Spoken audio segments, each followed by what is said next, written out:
First, I put about a tablespoon of olive oil on the bottom of the pot to prevent the meat from sticking. Now I'm going to go ahead and brown the meat till it looks about like this.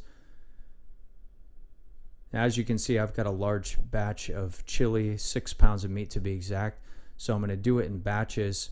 I'm using McCormick chili seasoning. It tells you on the back of the package how much seasoning to use for the amount of meat that you have.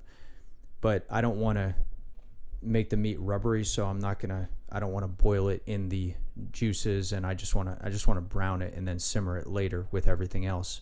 So now I'm going to go ahead and drain out the fat from each batch.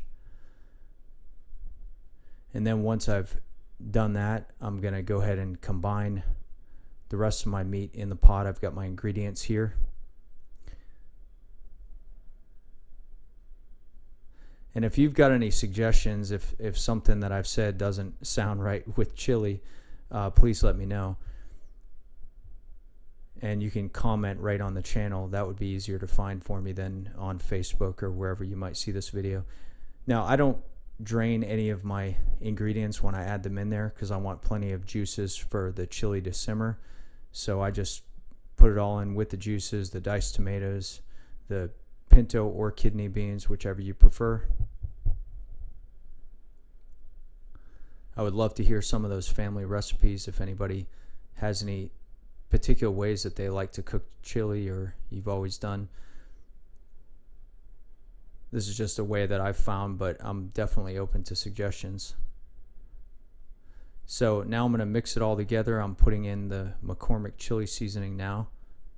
So I've got quite a bit. I've got 2 cups because I have a lot of meat. But if you only have a standard 2-pound recipe, you're only going to use a half a cup, as it says on the package.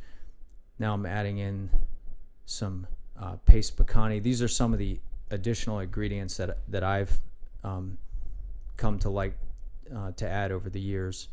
I also like to put in an onion in a recipe this big. I would use an entire onion. I didn't show that in this video. And I also like to put in beer. I like lager beer, so I'm adding 2 of these.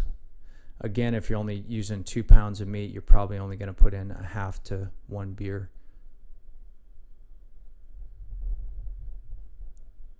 And then you just want to mix it all together and simmer it for a good long time. I mean, you can put it in a crock pot and do this. I'm just using a Dutch oven here, but the longer the better. I like to make it the day before.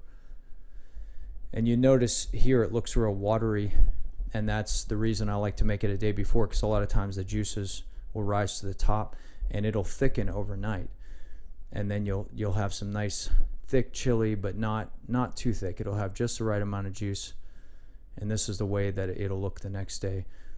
So if you've enjoyed this video, if you've got any suggestions at all, like I said, please comment. If you like cooking, wild game, or hunting videos, consider subscribing to the channel and you'll be notified whenever I come out with a new video. I'll see you in the kitchen or in the woods. Thank you.